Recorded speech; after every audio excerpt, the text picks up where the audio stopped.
Morning, Mr. Secretary. Otto Chrysler, Sea Power Magazine. Among the initiatives that you announced earlier this year was more unmanned systems. Okay, the biggest, perhaps the biggest unmanned system that you've got on your plate is the Uclass coming. We got to get a better name for that. You do. Congress is a little unhappy, particularly John McCain, with the way you have been approaching the Uclass definition as to what it's going to be. They keep wanting, they want you to do more testing with the current Uclass system, but they want you to define what you want out of the next system. And particularly, they would like more of a strike package than the recon that you seem to be oriented to. What's the progress on that? Well, I'll take issue a little bit with the form of the question, Otto. We've had an RFP ready to go for a year and a half, 2 years now, and it's been held up because of a look at overall ISR systems. Now, I don't think Navy sees Uclass as ISR only. I mean, that's certainly one role, but it's got a lot more roles.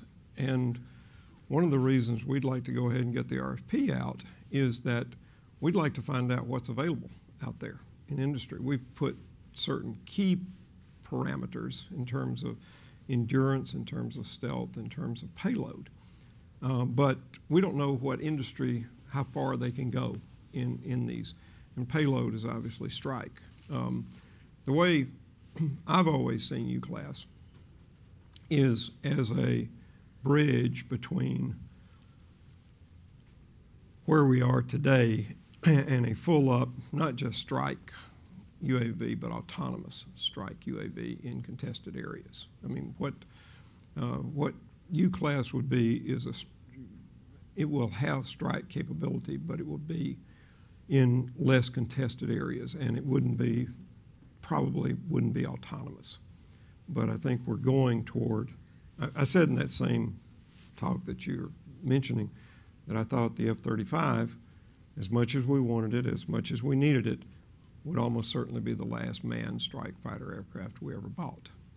And so we would like to get going very much on Uclass. We are still testing UCAS, the X-47B. We've done air-to-air refueling now. We've done a lot of the things. We've shown you can move it around the deck. We've obviously shown you can take off and land from a carrier. The issue is how you continue to do that without giving one manufacturer just a huge advantage over what comes next. And I think there are ways around that, but we've got to be careful not to give the people that made UCAS a huge advantage of what the next iteration is. Finally, I'll say that's the most visible one, but we're doing a lot of stuff. The Sea Air Space speech that I made, I held up, a little UAV that was about this big. You can print it on 3D printing on board the ship. Cost a couple $100. You send out 2,000 or 3,000 of these if you get in a fight. They form their own network.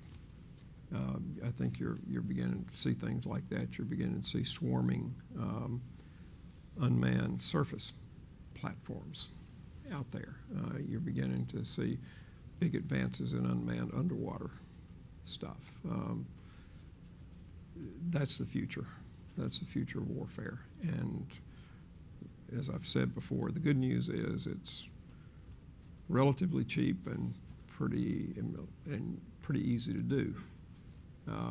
The bad news is it's relatively cheap and pretty easy to do. We're not the only ones working on this stuff.